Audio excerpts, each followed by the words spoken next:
అడిగిన వెళ్ళండి మంచి ఫలితాలు సంప్రాప్తిస్తాయి. తదుపరి సింహరాశి. సింహరాశి వారికి వారు చాలా అనుకూలంగా ఉంది. జన్మరాశిలో కేతు చాలా బలంగా ఉన్నారు. తెలివితేటలు చాలా అమోఘంగా ఉంటాయి. మీరు ఏదైనా కార్యక్రమాన్ని తలపెడితే దాన్ని నిర్విఘ్నంగా పూర్తి చేయగలుగుతారు. ఒక సబ్జెక్టు తీసుకున్నామంటే దానిని కంప్లీట్ చేసి 10 మందికి దాన్ని ఉపయోగపడేలాగా చేసే తత్వం మీద ఉంటుంది. నలుగురిలోనూ గౌరవంగా ఉండేదానికి చాలా వరకు ప్రణాళిక సిద్ధం చేసుకుంటారు. అదేవిధంగా కుటుంబంలో ప్రశాంతత ఏర్పడుతుంది. భాగస్వాముల మధ్య విభేదాలు తొలగిపోతాయి. జీవిత భాగస్వామితో చిన్న డిస్టర్బెన్సెస్ ఏమైనా ఉన్నా సరే అవి సమస్యపోయే అవకాశం గోచరిస్తోంది. ముఖ్యంగా సంతానం సంబంధించిన విషయం కోసం సంతానం కోసం చేసే ప్రయత్నాలు ఎవరైతే ఉన్నారో ఒక శుభవార్తను కూడా వినగలుగుతారు. తల్లిదండ్రులతోటి చిన్న మాట పట్టి వచ్చే అవకాశం గోచరిస్తోంది. వాటి విషయాలు జాగ్రత్త వహించండి. ముఖ్యంగా వైద్యులతో ఉన్న వారికి చాలా అనుకూలంగా ఉంటుంది. చార్టెడ్ అకౌంట్స్, ఈ personal loan, chartered accounts, banking సెక్టర్స్లో ఈ రంగాల వరకు చాలా అనుకూలంగా ఉంటుంది. కాకపోతే పైనుంచి ఒత్తిడి ఎక్కువగా ఉంటుంది.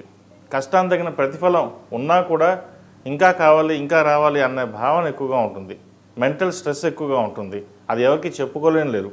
మన 10 మందికి పెట్టడమే ఇవ్వడం తప్పితే కానీ మీ బాధను మీరు చెప్పుకునే పరిస్థితి 7 రోజులు రాకూడదని ఎప్పుడూ కోరుకుంటారు. ఇది ఇంట్లో వాళ్ళు మాట్లాడేటప్పుడు బయట వాళ్ళతో మాట్లాడేటప్పుడు ఆచితూచి వ్యవహరించండి.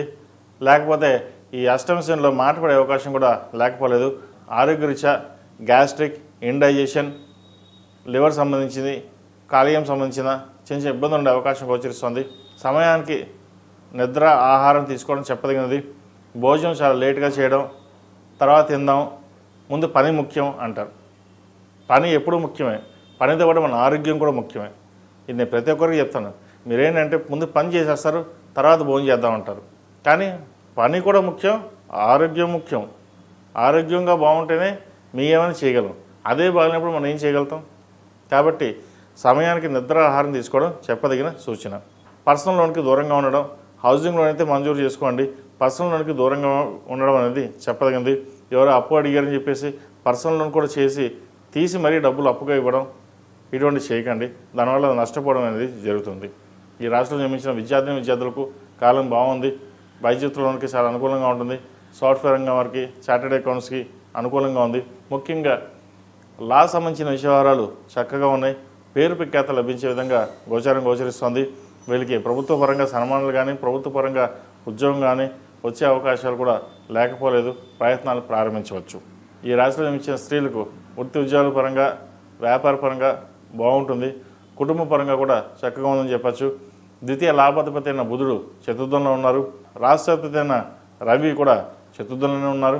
పంచమ అష్టమాధిపతి అయిన గురువు వ్యయంలో ఉన్నారు. ఖర్చులు తగ్గుతాయి. రూపాయి రాబడి పెరుగుతుంది. గత కొంతకాలంగా ఎంత ఇబ్బంది పడుతున్నాం, డబ్బులకు ఇబ్బంది పడుతున్నాం, మనకి డబ్బులు రావట్లేదు అనుకుంటాం. కానీ డబ్బులు వచ్చే విధంగా గోచరిస్తోంది. వచ్చిన ధనాన్ని సేవింగ్ రూపేణ ముందుకెళ్ళడం చెప్పదగినది. అదేవిధంగా జీవిత భాగస్వామితో చిన్న విభేదాలు ఏవైతే ఉన్నాయో అవి సమస్యపోయే విధంగా గ్రహగతులు గోచరిస్తున్నాయి. నూతన ఉద్యోగ ప్రయత్నాలు కలిసి వస్తాయి. వ్యాపార పరంగా కూడా మీరు చేసే ప్రయత్నాలు ఏవైతే ఉన్నాయో అవి అందరూ మెచ్చుకోవడం, సొంతంగా వ్యాపారం చేయాలి, భాగస్వామి వ్యాపారం మనకు వద్దు అనే భావంతో ఉంటారు. సొంతంగా వ్యాపారం ప్రారంభించడానికి సరైన సమయం చెప్పవచ్చు. ప్రయత్నాలు ప్రారంభించండి. ఈ రాశివారు ప్రతిరోజు ప్రతినిత్యం ఓం నమో నారాయణ ఒత్తులతోటి దీపారాధన చేయడం, ఆరేవల కుంకుమతోటి అంబాన్ని పూజించడం చెప్పదగిన సూచన. ఈ రాశిలో జన్మించిన వారికి కలిసి వచ్చే సంఖ్య 1, కలిసి వచ్చే రంగు తెలుపు.